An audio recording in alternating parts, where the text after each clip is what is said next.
Hey guys, welcome to the channel. This is going to be the first time I'm trying out my new layout for spreads for my monthly. So let's get into it.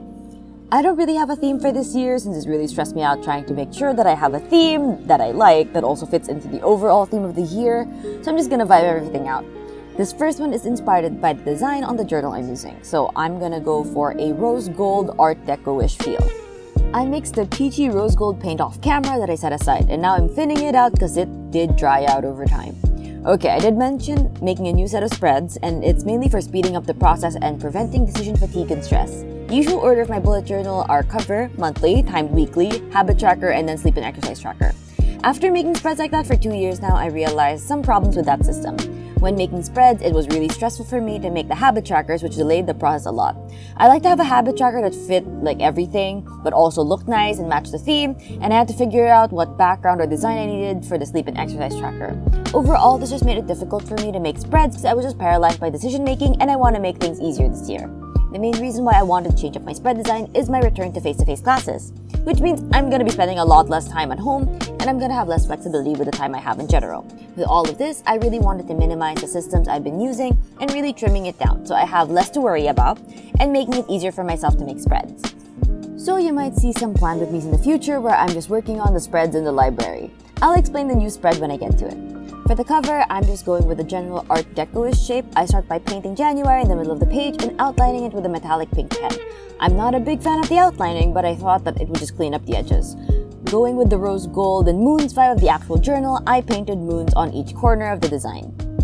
All the titles are painted rose gold, and that took a long while since it took at least 3 coats each, so I'll speed it up as much as I can and then cut to when it's done.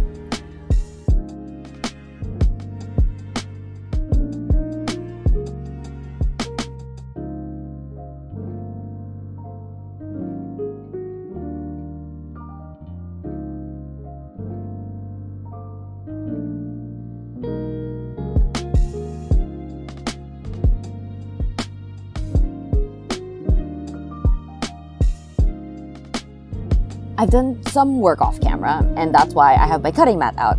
I have this metallic pink tape that I thought worked well with the design. This Buke journal has some booklet separation issues that I need to support with some washi tape, so I cut out a smaller width of the tape, and then I use that on my cutting mat to make it fit. The stripes that are left are the ones I'm using on the cover. I measure how long I'll need, and I'll trim it. The point is to make the box around the title. To make the rest of the boxes, I lay out a long piece of washi tape around the cutting mat and then trim it to size.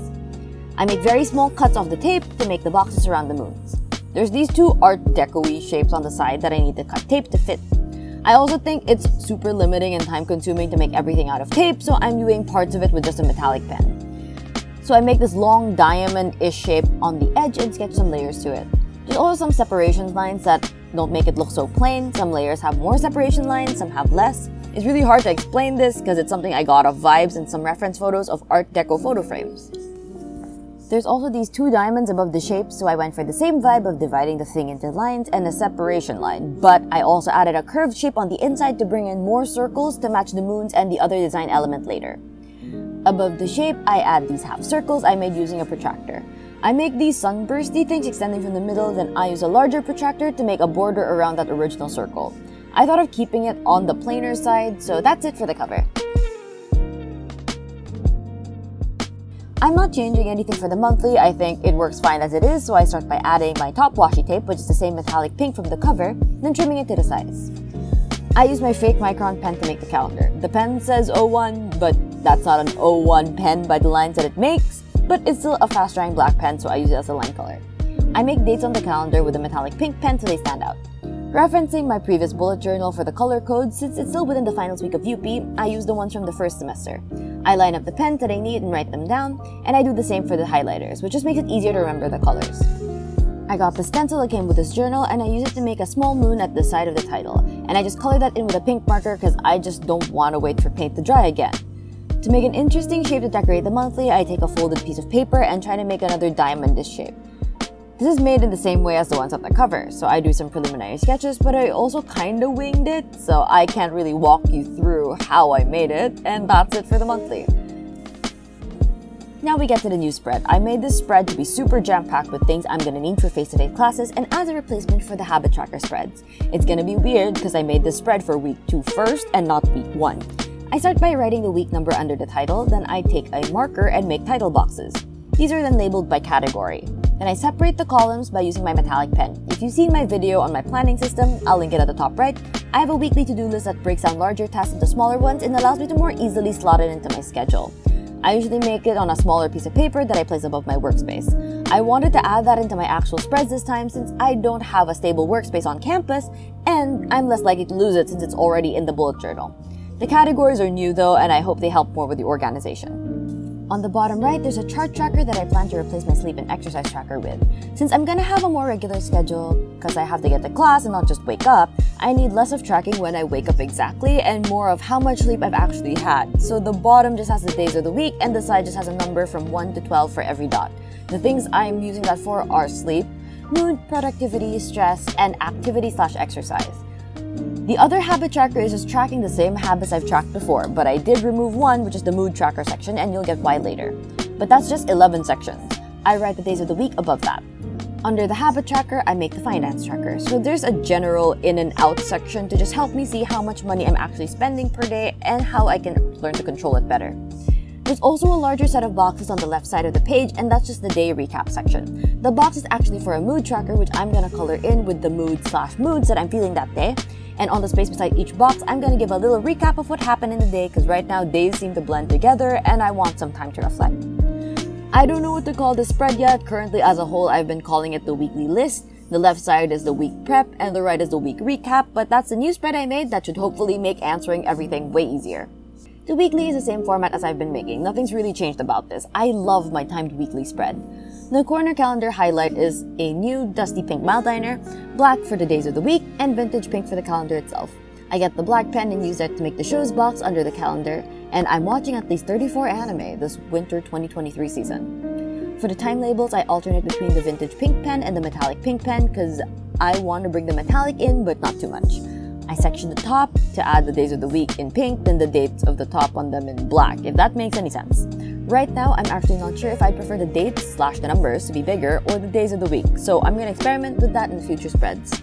I've also kind of settled with keeping my weekly spreads also pretty bare to speed it up, and also speed up the setup process. I still have 4 identical spreads to make, so let's get into some life updates, and there's a lot.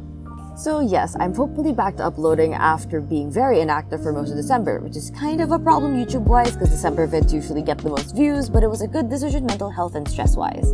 It's gonna be a while until I post a debate vlog, but after the tryouts for Australs, which is a main tournament, my mental health took a turn for the worst. For context, let me explain the tryouts process first. I'll also put my very first tryouts vlog in the upper right. But basically, there's 2 days of tryouts and it's usually done over a weekend, so it's very similar to a tournament. It's an Australs round, so it's basically a 3v3 format. Our room is supposed to have 6 debaters in it if it's complete. We have 3 team slots, so that's a total of 9 people making it to the contingent we sent. And there were a total of 9 people trying out, so it wasn't a problem of getting in, it's tryouts to find teammates. You have 7 rounds in total, 4 rounds in day 1 and 3 for day 2. The first 3 rounds are randomly assigned. Allocations in these rounds are arbitrary. So day 1 proceeds as usual. I had really good teammates for the randomized rounds, but since people were so good, I felt very out of my element since I haven't been debating for that long. Then the last round of the day was the first power matched round. There's a complicated system on how teammates work, but basically the top 6 people based on average scores are in room 1, and then the next 6 are in room 2 and so on. I find myself in the second room with the other 2 tryoutees. That means at the very least, I'm the 7th ranked speaker, and at the very worst, I'm the 9th. There was a tryoutee that couldn't do rounds on Sunday, so there were only 2 of us in the second room on the second day. So for 3 power matched rounds, I was just debating with this one person, switching sides every so often. It felt kinda demoralizing, and it was the second time this ever happened to me. It also happened in my first tryouts, but I was debating with a very close friend, so it was kinda comforting in between rounds since we were able to talk about it. This didn't have the same relationship, so I was just stuck by myself in silence. Knowing how I was performing, I knew that it would be incredibly difficult to get back to room 1 with the points I'm probably getting from these rounds, so it was a hopeless struggle to the end. Because I needed to finish all the rounds to be able to make it into contingent, but I knew that I wasn't even gonna make it above where I already am. When makeup tryouts were over, which didn't go well for me, even if my score wasn't counted, I found myself tied for last in the scores, which was the second time it's happened, because I was also dead last in the last tryouts. So of course, I was already feeling discouraged at this point. Because of the weird schedule of Australs, which happened in the middle of the week, I had to really push myself to give myself at least 4 free days to go to the tourney. This led me to get really burnt out with my academics because I didn't have the motivation to do anything, because I was just working so hard and so often to make sure that I actually had time to compete. The last day of Australs prelims was also on my birthday, so I was using almost half of my birthday to go to a tournament. Long story short, it didn't end well. I had issues with my teammates that only surfaced during the tournament, and it left me crying on my birthday because we didn't make it to the break rounds. I wasn't only burnt out by my academics, I was also greatly burnt out with debate with everything that I faced. I didn't feel like I had any improvement over the process of preparing for it. I actually felt like my debating got worse. I took a break from debate for December and most of January. I've only gotten back to debating recently since I need to fulfill a quota, and I'm honestly still reeling from that experience in Australs. After being so burnt out with everything, I still needed to make it through the most stressful time in UP. So I really needed to step back from YouTube to focus on getting my semester finished, and now that it is, I have a bunch of projects lined up for the channel. That was a very long update on debate, but what other things do I have planned for this year, for the channel, and for life? I've been doing a lot of debate vlogs lately, because that's what I've been doing a lot of the latter part of last year.